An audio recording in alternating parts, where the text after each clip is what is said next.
20/12/2025 रोजी या जिल्ह्याचे जिल्हाधिकाऱ्यांनी पोलीस अधिकाऱ्यांकडे लेखी तक्रारी दिलेली आहे की मला जीव मारण्याचा कट रचलेला आहे। त्याच्यामध्ये काय अधिकारी सामील आहेत, वाळू माफिया सामील आहेत।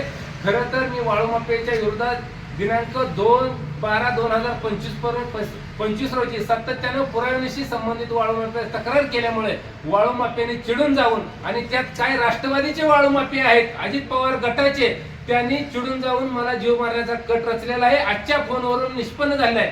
कारण मला कुणकुण लागल्यानंतर गोपनीय माहिती मिळाल्यानंतर मी 26 तारखेलाच लिखित पत्र दिलेलं आहे की माझ्या जीवाला धोका आहे, मला तात्काळ वाढवून पोलीस संरक्षण देण्यात यावं। आणि त्यातच आज मला ती फोन देखील आलेला आहे। यावरून स्पष्ट होतंय की मला वाळू माफिया, पोलीस अधिकारी आणि महसूल अधिकाऱ्यांनी मिळून कट रचून मला माझा घातपात करून मला कुठल्या ना कुठल्या मार्गातून मला जीव मारण्याचा कट रचण्यात आला। त्यासाठी तिथल्या कर्तव्यदक्ष कमिशनर साहेब असतील, SP साहेब असतील आणि जिल्हाधिकारी असतील यांच्याकडे माझी मागणी आहे की मला यापूर्वी देखील पोलीस प्रोटेक्शन असताना 2-2 पोलीस असताना माझ्यावर गोळीबार करण्यात आला, मला फायरिंग करण्यात आले, अनेक वेळा मला जीव मारण्यासाठी माझ्यावर हल्ले करण्यात आले।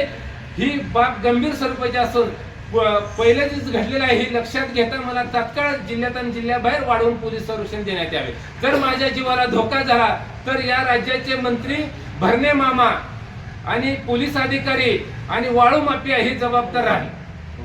अजित पवार गटाचे